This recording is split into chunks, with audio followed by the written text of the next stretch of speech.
Olá, tudo bem? Vamos começar mais um estudo espírita.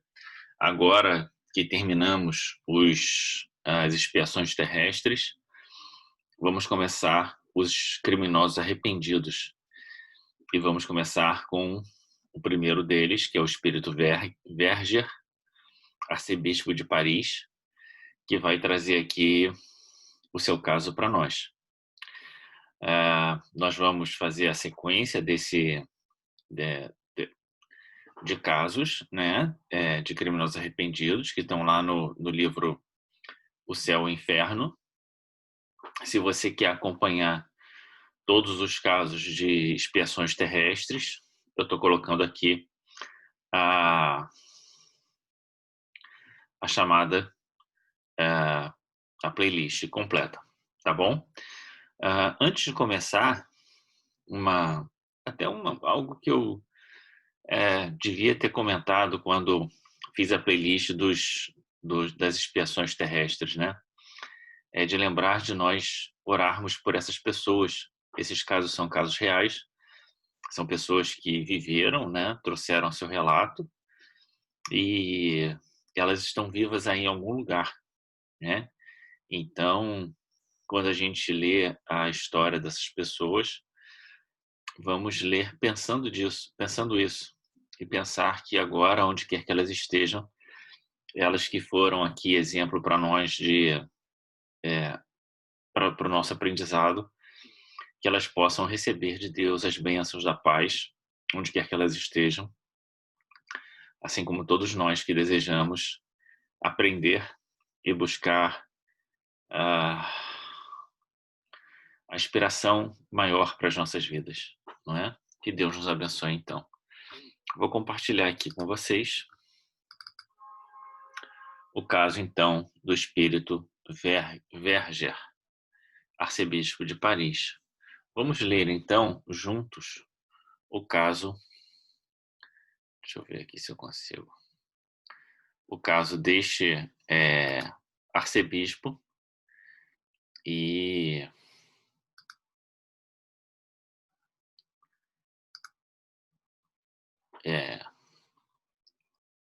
vamos ver o que aconteceu com ele, né? Ele foi um assassino, a gente já sabe. A 3 de janeiro de 1857, Monsenhor Cibor, deve ser assim, né? Eu não sei falar muito francês, arcebispo de Paris, ao sair da igreja de Saint-Étienne-du-Mont, foi mortalmente ferido por um jovem padre chamado Verger. O criminoso foi condenado à morte e executado a 30 de janeiro. Então, o Verger, né? Sim, o Verger, agora que eu entendi. O Verger foi o assassino do arcebispo de Paris, né? O Monsieur Cibor, agora que eu entendi. Eu pensei que Verger era o arcebispo, mas não. O criminoso foi condenado à morte e executado a 30 de janeiro. Até o último instante, não manifestou qualquer sentimento de pesar, de arrependimento ou de sensibilidade. Evocado no mesmo dia da execução, deu as seguintes respostas. Olha só, ele morreu de manhã e de tarde já estavam evocando o espírito dele, né? Que loucura. Bom, aqui não diz exatamente se é de manhã ou de tarde, mas deve ter tido ali um intervalo pequeno, né? Porque foi no mesmo dia, né? Então, como foi a evocação? E ele diz que ainda está preso ao corpo, porque sendo executado, ele estando ainda com bastante vitalidade, né, ele teria dificuldade de tão rapidamente se desligar do corpo. Então, a vossa alma não está inteiramente liberta? Não, tenho medo, não sei. Esperai que torne a mim. Não estou morto, não é assim? Ah, né, os médiuns lá da Sociedade de Paris podiam pelo menos tê-lo esclarecido.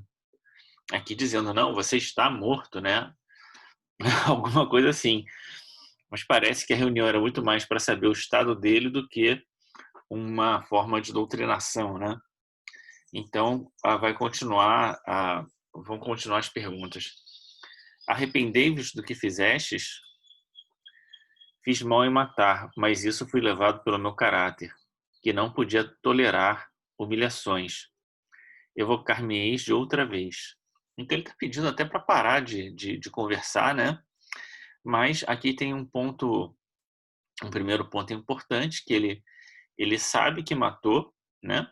Ele não vamos dizer assim, é um réu confesso, e ele sabe que isso foi decorrente do caráter dele. Então, quanto é importante a gente olhar para si, olhar para o nosso caráter, é, buscar dar conta das nossas tendências mais fortes, né?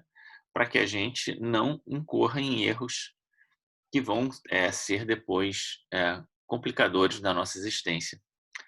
Por que vos retirais? E a resposta: se o visse, muito me atemorizaria, pelo receio de que me fizesse outro tanto. Ficou uma resposta meio difícil de entender. Mas nada tendes a temer, uma vez que a vossa alma está separada do corpo.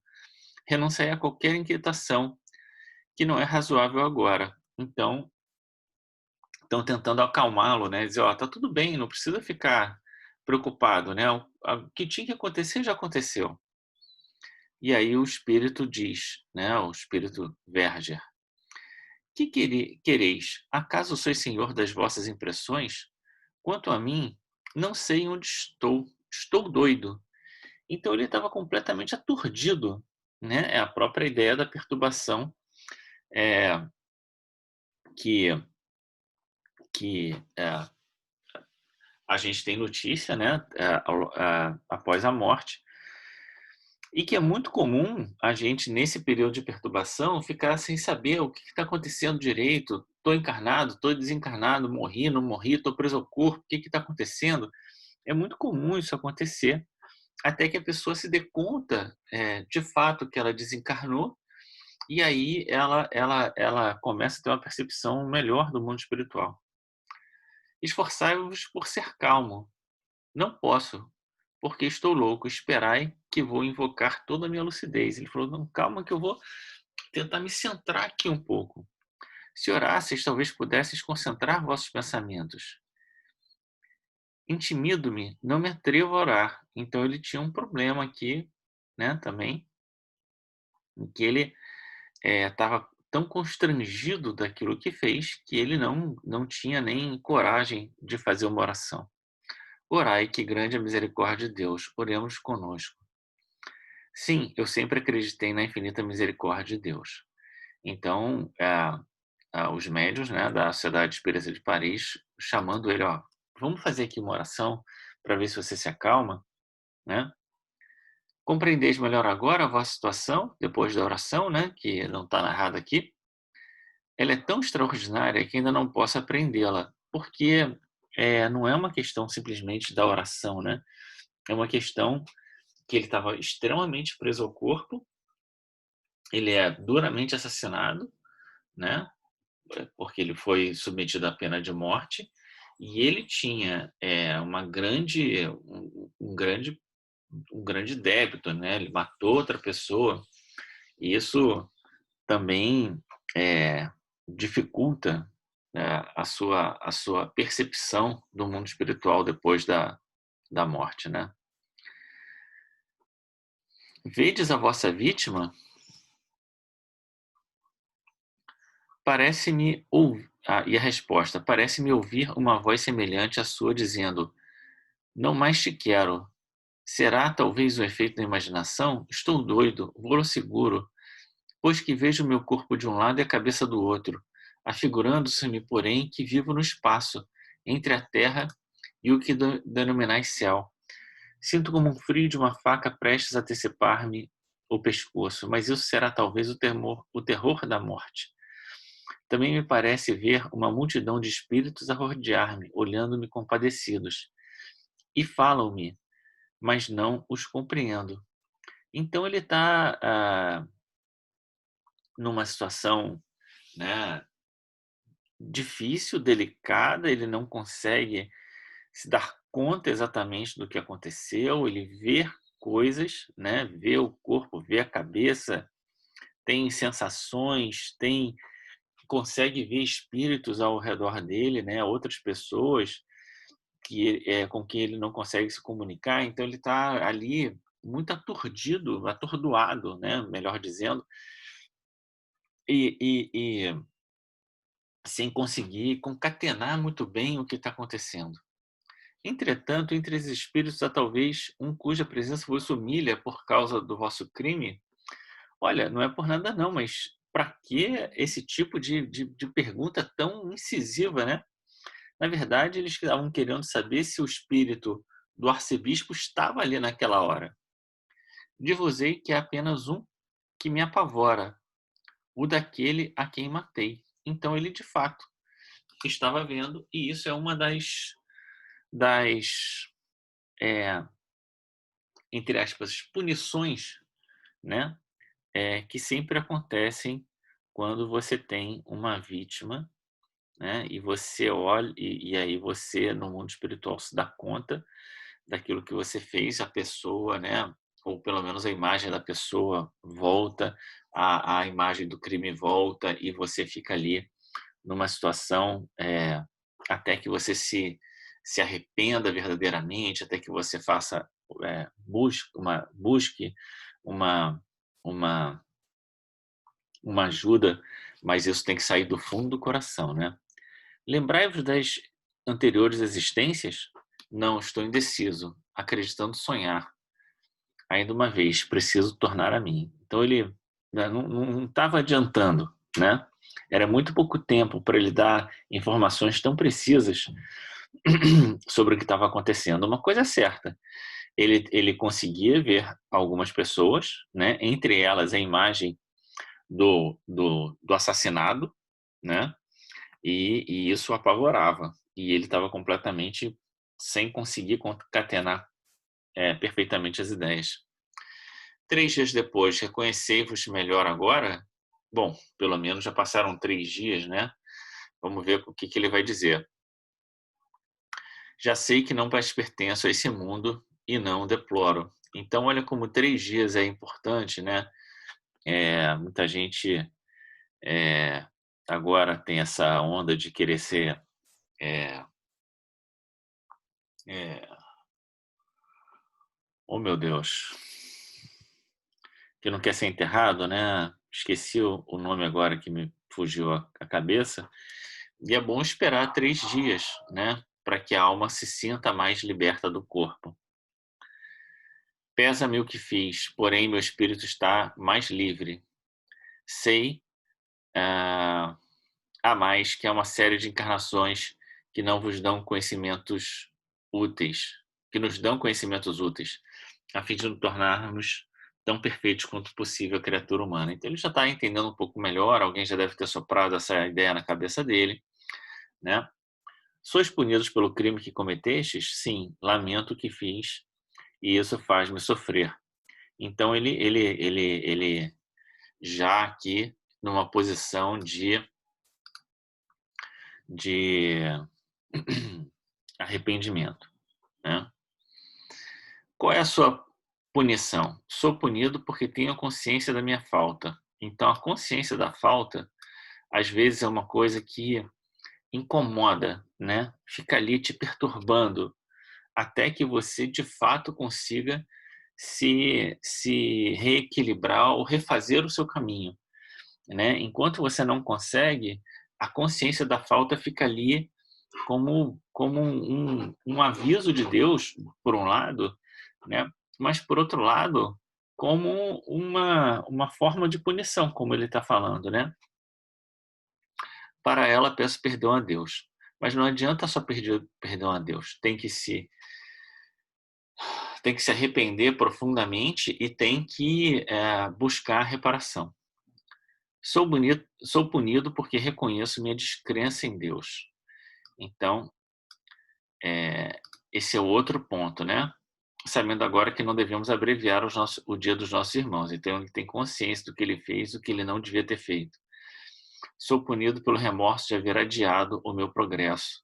Então aqui é outro ponto importante, né, um tempo que não só foi perdido, né, mas foi um tempo mal gasto, um tempo que podia levá-lo a um crescimento e ele marcou passo e agora vai ter que gastar um tempo para refazer isso, como a gente viu nas expiações terrestres, né?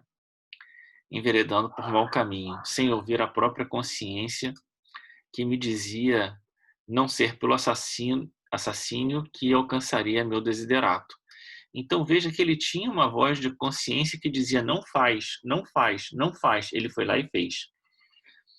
Deixei-me dominar pela inveja e pelo orgulho. Então ele sabe qual é o problema que é central, né, o que o motivou, e isso aqui vai ser então objeto exatamente do o ponto, do gênero da sua próxima encarnação, né, que é exatamente ele vai ter que voltar para rever exatamente esses pontos. Enganei-me e arrependo-me, pois que o homem deve esforçar-se sempre para dominar suas más paixões. Esse aqui é o ponto, né, que fica de recado para nós. O que, aliás, não fiz. Qual a vossa sensação quando vos evocamos de prazer e temor? Por isso que não sou mau. Em que consiste esse prazer e esse terror? O prazer em conversar com homens e o temor de poder, em parte, reparar minhas faltas, confessando-as. Isso aqui ainda é o prazer, né? Então, é um alívio poder fazer isso, né? Por outro lado, o temor que não posso definir um quê de vergonha por ter sido um assassino. Então ele se sente totalmente constrangido pelo que ele fez. Desejar reencarnar na Terra, até o peço e desejo achar-me constantemente exposto ao assassino, provando-lhe o temor. Então ele queria voltar para estar numa situação que ele poderia levar alguém ao assassínio de novo, né? E se vendo nessa situação, conseguir não fazê-lo, né? Olha o tempo gasto por conta dele ter se deixado levar pela inveja e pelo orgulho, né? Então agora ele vai ter uma encarnação só para reafirmar que ele consegue passar por uma situação de inveja ou de humilhação ou de qualquer coisa e não assassinar a pessoa, né? Veja que loucura. E aí, por isso, até gosto de pensar uma coisa que pode parecer um pouco estranha, né? Então, você vê uma pessoa xingando a outra e você diz, nossa, como ela é atrasada. Mas você pode pensar que ela, numa outra encarnação, matou. Na outra encarnação, ela não matou, só bateu. Agora ela só xinga. Então, a gente pode pensar que ela está até evoluindo, né? Pode ser que numa outra encarnação ela consiga xingar menos e ter palavras mais doces, né? Então, o importante de ver as encarnações é ver que, às vezes, algo que para a gente já é um problema sério, para outras pessoas é uma conquista, né? E quanto das coisas que nós fazemos nós consideramos conquistas e ainda são graves para os olhos de quem está muito à nossa frente. Muito bem. Monsenhor Cibor, evocado, disse que perdoava o assassino e orava para que ele se arrependesse. Disse mais, que posto estivesse presente a sua evocação, não se lhe tinha mostrado para não lhe aumentar os sofrimentos, porquanto o receio de o ver já era um sintoma de remorso, era um castigo. Então veja que o Monsenhor, o arcebispo, era uma pessoa, né, que estava mostrando ali, dando testemunho, né, de uma elevação, um progresso espiritual. Afinal de contas, ele foi assassinado, perdeu a vida, mas estava orando, que é a recomendação que Jesus nos faz, de orar pelos que perseguem e caluniam. Então ele estava orando por aquele que tinha o perseguido, que tinha o assassinado, né? E mais do que isso, não quis aparecer para ele para que não gerasse um constrangimento maior, já que o temor do Verger de vê-lo já era um sinal de remorso, já era um castigo. Então, ele teve misericórdia, né, do Verger. O homem que mata sabe que, ao escolher nova existência, nela se tornará assassino? Não. Ele sabe que, escolhendo uma vida de luta, tem probabilidade de matar um semelhante, ignorando, porém, se o fará, pois está quase sempre em luta consigo mesmo. Isso é uma coisa que a gente já sabe, né? A gente nunca é obrigado a fazer as coisas, né, o mal, né? O mal é sempre uma deliberação. E aqui é importante entender uma coisa, né? Um ponto, em algum momento como agora, ele foi objeto, né? Ele estava ali provavelmente numa situação que ele estava sendo provado na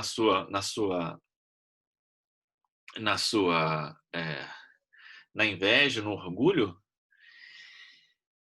Ele podia ele podia não conseguir passar por isso, mas não matar.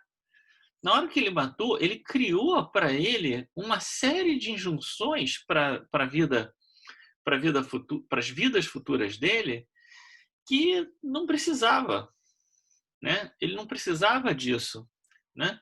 Então, se ele mesmo assim conseguisse é, ali ficar aquele negócio, ruminar um pouco, né? Ficar ali naquele murmurar, aquele negócio e se infelicitar, mas não matar, ele provavelmente teria que ainda rever um pouco isso, mas de uma forma muito mais branda, com muito mais chance de vencer e de passar por aquela dificuldade. Então, em alguns momentos das nossas existências, nós cometemos atos que vão ser decisivos para muito, às vezes séculos, né? No livro Há 2000 anos, né, Públio Lentulus encontra com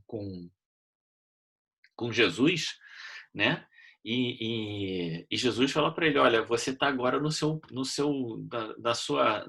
limite, né? Essa aqui é a sua chance da vida. Se você me seguir agora, você vai cortar o seu caminho. Mas se você não aceitar agora, você vai ter séculos para ter que resolver esse problema. E o que Públio Lentulus faz? Não aceita. E passa 15 séculos para resolver. Bom, mas resolveu, né? A gente ainda não conseguiu resolver completamente como Públio Lentulus, que se tornou Emmanuel, né? Mas, de todo modo, Jesus diz para ele: olha, esse é o seu momento. Como a gente pudesse pensar para a gente: olha, agora é o nosso momento. Se não aproveitar a oportunidade agora, são séculos para resolver mais para frente. Vamos ver aqui a situação, então, do Verger. A situação de Verger, ao morrer, é de quase todos os que sucumbem violentamente. Não se verificando bruscamente a separação, eles ficam como aturdidos, sem saber se estão vivos ou mortos. Já comentamos sobre isso, né?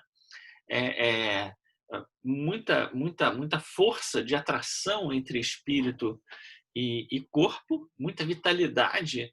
Então, quando morre, fica ainda muito aturdido, sem saber se está vivo ou morto. Isso faz parte do processo de perturbação do espírito, né? A visão do arcebispo foi-lhe poupada por desnecessária ao seu remorso, mas outros espíritos, em circunstâncias idênticas, são constantemente acossados pelo olhar de suas vítimas. A gente já leu isso aqui em outros relatos, né? Eu acho que, se não me engano, nos relatos que a gente leu da expiação terrestre, tinha isso colocado. A enormidade do delito, Verges acrescenta a agravante de não se ter arrependido ainda em vida, estando, pois, nas condições requeridas para a eterna condenação. Mas logo que deixou a terra, o arrependimento invadiu-lhe a alma. E, repudiando o passado, deseja sinceramente repará-lo. Então, esse aqui é o ponto, talvez, central da história, né? E aqui tem uma coisinha que é importante, é que não adianta ser da boca para fora, tem que ser sinceramente, né? A isso não impele em demasia o sofrimento, visto como nem mesmo teve tempo para sofrer, mas é o alarme dessa consciência desprezada durante a vida e que ora se lhe faz ouvir. Por que não considerar valioso esse arrependimento? Por que admiti-lo dias antes como o salvador do inferno e depois não? E por que finalmente o Deus misericordioso para o penitente em vida deixaria de o ser por questões de horas mais tarde? Fora para causar admiração a rápida mudança, algumas vezes operada nas ideias de um criminoso endurecido e impenitente até a morte, se o trespasse não lhe fosse também bastante, às vezes, para reconhecer toda a iniquidade de sua conduta. Contudo, esse resultado está longe de ser geral, o que daria, em consequência, o não haver espíritos maus. O arrependimento é muitas vezes tardio, e daí a dilação do castigo. Então ele está falando aqui que, né, quando se arrepende, né, o importante é se arrepender, né? Mas quanto mais tempo demora para a pessoa se arrepender, maior a dilação do castigo. A obstinação do mal em vida provém, às vezes, do orgulho, que recusa submeter-se e confessar os próprios erros, visto estar o homem sujeito à influência da matéria, e lançando-lhe um véu sobre as percepções espirituais, o fascina e desvaria. Roto esse véu, súbita luz o aclara e ele se encontra senhor da sua razão. A manifestação imediata de melhores sentimentos é sempre indício de um progresso moral realizado, que apenas aguarda uma circunstância favorável para se revelar. Ao passo que a persistência mais ou menos longa no mal, depois da morte, é incontestavelmente a prova de atraso do espírito, no qual os instintos materiais atrofiam o germe do bem, de modo a lhe serem precisas novas provações para se corrigir. Então, o que ele está dizendo aqui é que, principalmente o Verger, né, provavelmente, por esse impulso, né, por essa vontade, esse desejo de reparação e de não permanência, né, e de não permanência no mal, ele tem aqui uma grande chance, né, de conseguir rapidamente se rever a sua posição. Ele poderia, por exemplo, depois da desencarnação, se não se arrependesse, começar a procurar o espírito que ele matou e tentar assediá-lo, né? Então, não necessariamente o fato dele ter morrido o conduziria ao arrependimento, mas o conduziu, que bom, e aí ele tem aí uma chance de refazer o seu caminho. Muito bem, terminamos aqui então esse caso, né, que nos traz essa reflexão tão importante, o quanto o tempo que a gente tem é precioso, o quanto é importante a gente rever desde já os nossos passos, para que a gente não seja surpreendido por uma situação, um ato que pode nos levar aí a uma série de injunções ao longo das nossas vidas futuras decorrentes de um vacilo, de um erro cometido que a gente vai precisar aí reparar ainda e gastar muito tempo com isso, tá bom? Muito obrigado por estar aqui. Se você quer acompanhar, quer fazer um estudo do Evangelho segundo o Espiritismo, vou colocar aqui a playlist. Se você quiser acompanhar e fazer o estudo das expiações terrestres, também está aqui a playlist, tá bom? Um grande abraço e até!